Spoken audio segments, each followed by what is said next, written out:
Sunshines! In today's video, I will be reviewing Uprooted by Naomi Novik. This book was recommended to me by my friend Avery. I was in need of a fairy tale that was going to just be good, I guess. And she recommended it to me and I picked it up almost immediately. So for those of you who don't know, Uprooted is a fantasy novel that has Polish folklore undertones. Essentially, this story revolves around a village that resides in the shadow of what is known as the Wood. There is a dragon who lives in a tower just outside of the village, and every 10 years he comes down to the village to choose one girl who is 17 years of age to come live with him for the next 10 years and essentially be his servant. Nobody really knows what happens to the girl when they're in the tower. All they know is that when she's done with her 10-year stint with the dragon, she comes back to the village but never stays. Our two main female characters are Agnieszka and Kasia, and Kasia is the most beautiful girl in the village, so it is thought by everyone that Kasia is going to be the girl chosen by the dragon. But when the choosing ceremony actually comes, surprise, surprise, it's not Kasia who's chosen, it's actually our awkward, unconfident Agnieszka. So first of all, the world building in this story is very colorful, and I can see the wood and I can see the village and the tower, and I understand sort of how everything is laid out. So the characters. Agnieszka is obviously our main protagonist. She is snarky, clumsy, not super beautiful, and she's okay with having faults, and she's also really stubborn in like a really determined sort of way. Her best friend, Kasia, is the most beautiful girl in the entire village, like we already talked about, and their friendship means the world to Agnieszka. Seeing that friendship is one of the pivotal pieces of this story was really refreshing. And then our other main protagonist is the dragon, the wizard who lives in the tower. He is a crotchety, grumpy old man. Outwardly, he doesn't look super elderly, but he is thousands of years old. He is a wizard. He was snarky, and sometimes he really frustrated me, as he did frustrate Agnieszka, but he's an interesting character. I've read and watched quite a few reviews on this book so far, and it's pretty mixed how people feel about this book. Either they seem to love it or they hate it, and a lot of that has to do with the characters. Some people seem to think that the characters are super flat and don't have a lot of personality, and I'm definitely in the camp where I don't think that they are like completely fully realized characters. I think that there's more that could have been done there.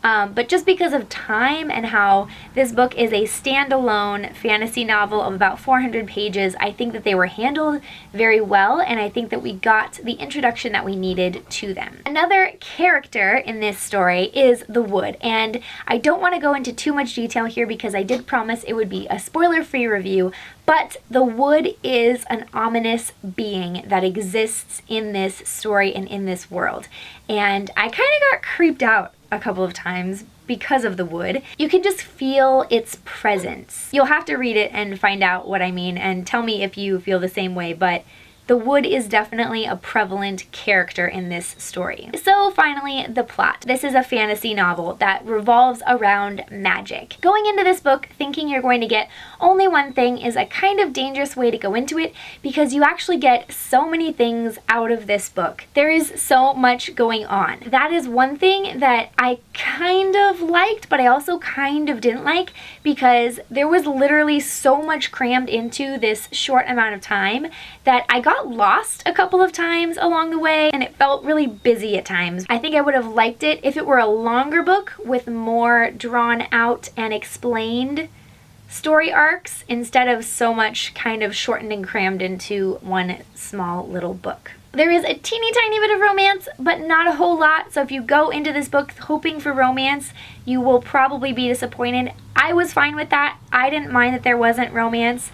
I didn't mind the romance that was there, but I also didn't go into it thinking, oh, I hope I get romance out of this book. I went into it thinking, oh, I hope I get a fantasy story that has adventure and magic, and I definitely feel like I got that. This is a book that I would say handled a couple of sexual situations very well. I'm not actually sure which category this book falls into, whether it's young adult or adult. I would probably push it toward the new adult category. There were a couple of sexual-ish scenes that I thought were handled very well, but I would say that they were for mature-ish audiences for sure. The magic system is another thing that some people are going to dislike about this book and other people are going to not really mind so much.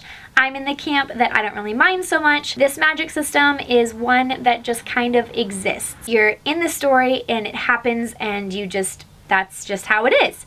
And I didn't mind that. I felt like it was easy to catch on to and kind of understand. If you prefer explained magic systems that are pretty intricate, this magic system might not do it for you, but just kind of know that going in. The one thing that I really loved about this book, I loved the ending. It was beautiful, it was simple, it was short, it was sweet. There's nothing else I wish would have happened at the end. Overall, I believe I gave this book a 4 out of 5 on Goodreads. I'm not one who hated it, for sure.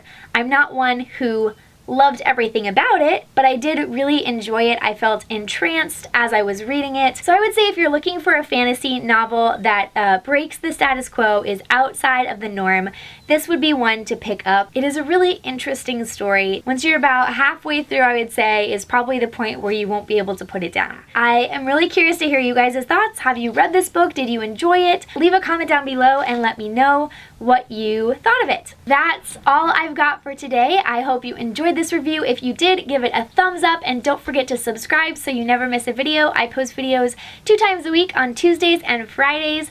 I will see you next time on Tuesday. Have a wonderful weekend. I'll see you then. Bye! Mwah.